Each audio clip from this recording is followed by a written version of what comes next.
자, 그런 의미에서 이 포로 교양의 목적 중에 그 하나가 이 땅에 우주적인 신앙 공동체를 반영을 하고 있는 교회를 세우는 것이, 교회를 이루는 것이 궁극적인 목적이었다. 자, 그것이 이제 당대에는 회복된 신앙 공동체라는 것. 이스라엘 백성들로 제한될 수밖에 없지만 이스라엘 백성들 중에서도 어떤 자들이 포로 귀환에 참여하게 되는 거예요? 남은 자들의 심정을 가진 자들이. 바로 그 남은 자들이란 유대인과 헬라인을 불문하고 모든 시대에 하나님께서 섭리 가운데 보존해 두신 남은 자 중에 들어가는 자들이죠. 우리는 그런 의미에서 이방인 중에 남은 자, 지금 이들은 이스라엘 중에 남은 자, 이렇게 되어지는 것입니다. 결국 하나님의 교회는 유대인과 이방인 중에서 남은 자에 해당하는 무리들의 합으로서 공동체를 이루는 것이 뭐예요? 교회다 하는 것이죠. 자, 이제 이런 사실에 대해서 자연스럽게 정리가 되시죠? 사실 이 문제를 우리가 말씀 안에서 구속사적인 이런 관점에서 깨닫고 정리가 되어진다는 것은 이건 엄청난 계시의 비밀이죠. 엄청난 계시의 비밀이에요.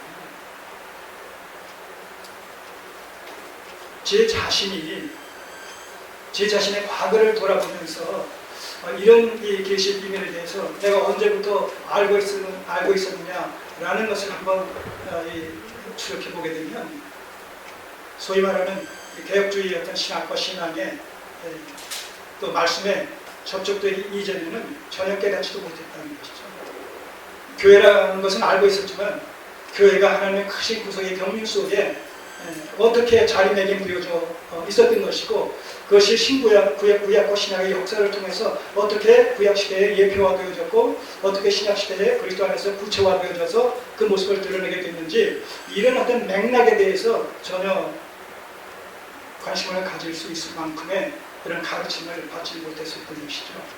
그런 의미에서 오늘 우리가 이런 사실들을 주님의 은혜 가운데서 깨닫게 되어지고, 오늘 우리가 소속된 그 교회의 영적인 정체성이라는 것이 얼마나 크고도 놀랍고 신묘막측한 하나님의 구속의 경륜 속에 꽃에 해당하는 이런 그 위치에 있는 것인가, 이런 것을 생각하면 참 우리가 그 중명된 교회의 일원으로서 그런 교회를 이루고 있다는 이 사실이 엄청난 복중의 복이요 은혜 중의 은혜다. 그걸 세상 깨닫게 되지 않습니까?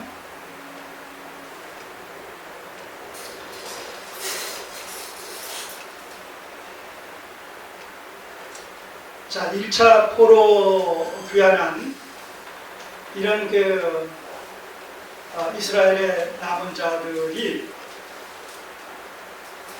역시 그 시간이 흘러감에 따라 개혁된 교회가 계속해서 말씀 안에서 개혁되어지지 않으면 필연적으로 변질될 수밖에 없고 타락되어질 수밖에 없다라는 그런 그 개혁주의자들의 어떤 슬로건은 결코 비성경적인 그런 개념에서 나온 원리가 표제가 아니었던 것이, 거의 1차 포로 귀환이 언제 일어났어요? 537년에 일어났던 겁니다. 538년에 고레스에 칙령이 있었고 537년에 이제 귀환이 됐고 546년에 성전이 건축이 시작됐단 말이죠. 그러니까 537년에 1차 귀환이 일어났어요. 근데 2차 귀환은 언제 일어났어요? 458년에 일어났어요. 그럼 1차 귀환과 2차 귀환 사이가 몇 년이 지났냐 하면 79년, 그래서 약 80년이 지났어요. 80년이. 그럼 80년이라는 세월이 흘렀다라고 했을 때 그 80년의 세월 속에서 끊임없이 반복해서 개혁되어지지 않으면 80년이 지난 후에 1차 포로 귀환한 자들의 영적인 상태, 그들이 서 있는 현주소라는 것은 말씀에 접촉되어 있겠어요? 이탈되어 있겠어요?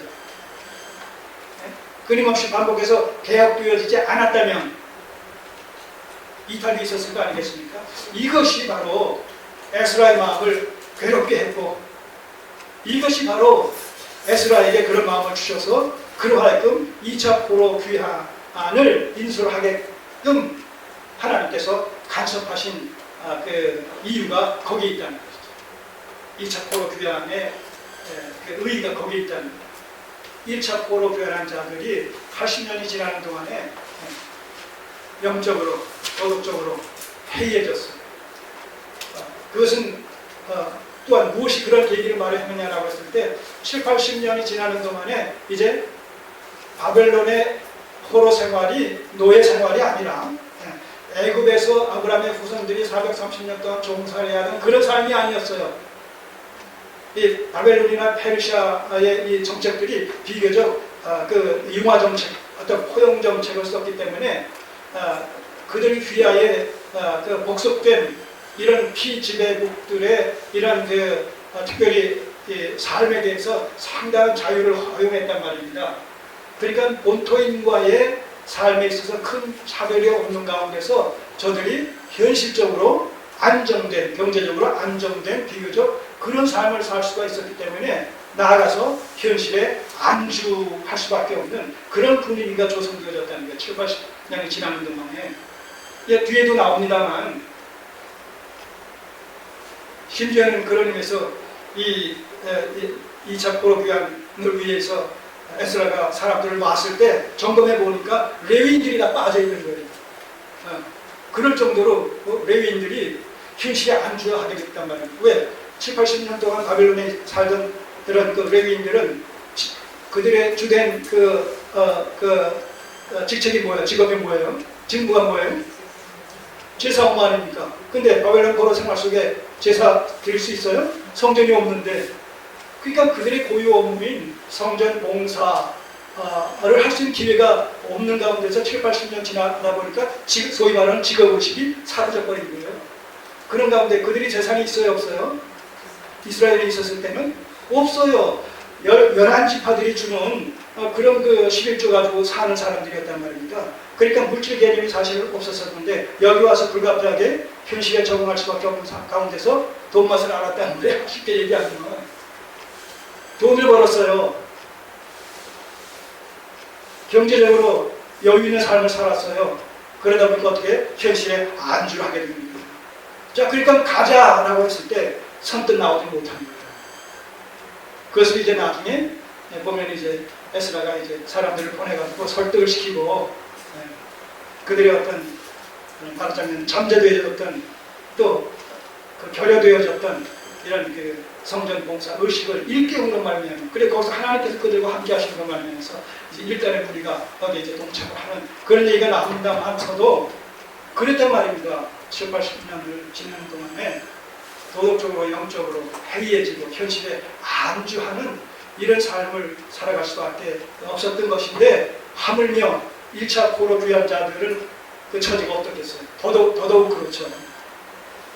주변에 수많은 이방인들과 함께 더불어서 살아야 되는 이런 상황 속에서 그래서 하나님께서 에스라의 마음을 감동시키셔서 2차 포로 귀환을 통해서 1차 포로 귀환자들의 해이해졌던 영적인 상태를 다시 회복시키고 과거 여호와 중심의 신앙 공동체를 다시 재정립시키시기 위해서 2차 포로 귀환이 허락되어진 것이다 하는 거죠.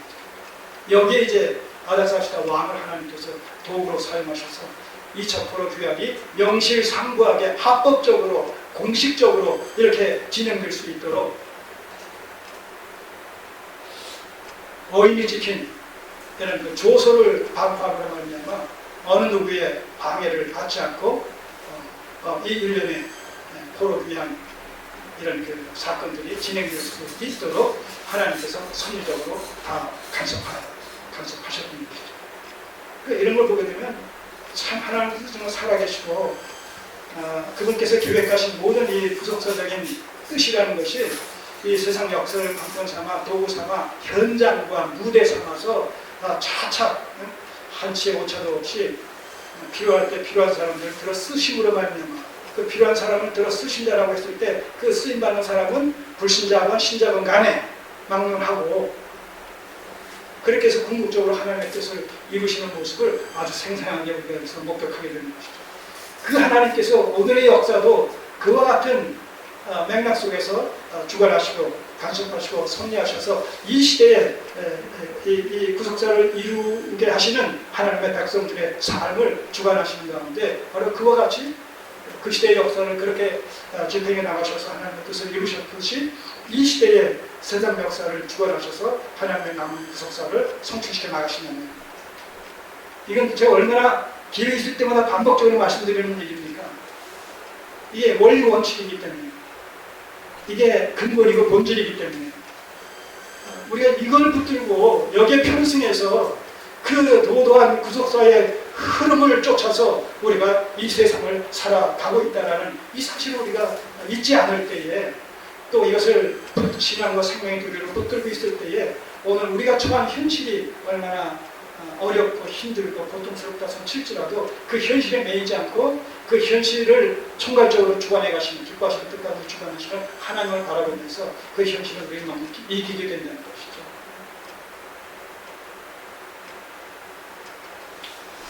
그렇게 하시기 위해서 이런 말씀을 시시때때로 주시는 거예요. 다른 게 아닙니다.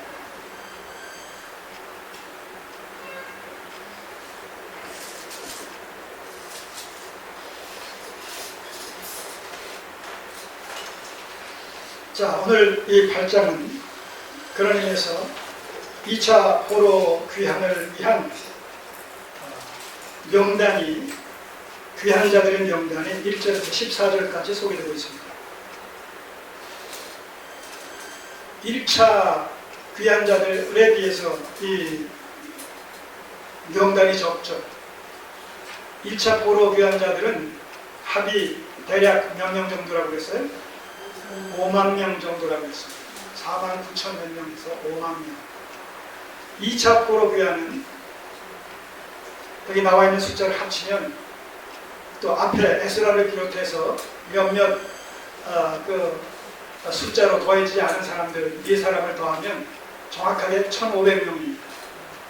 여기 숫자 나와 있는 거 더하면 1,496명입니다. 그래서 1,500명. 그러다가 나중에 이제 레위인들이 추가로 더해져서 200명 정도가 추가로 더해집니다만, 자 그렇게 했을 때 어쨌든 1,500명 명이에요. 1,700여 명 이렇게 돼요. 자 그러니까 5만 명에 비하게 되면 참 작죠. 근데 1,700명은 그 남자들 숫자이기 때문에 가족 단위로 생각하면 적어도 4~5명을 갖다가 한 가족 단위로 이렇게 한다면 한 6~7천 명 정도 이렇게 될 거예요. 6~7천 명 정도.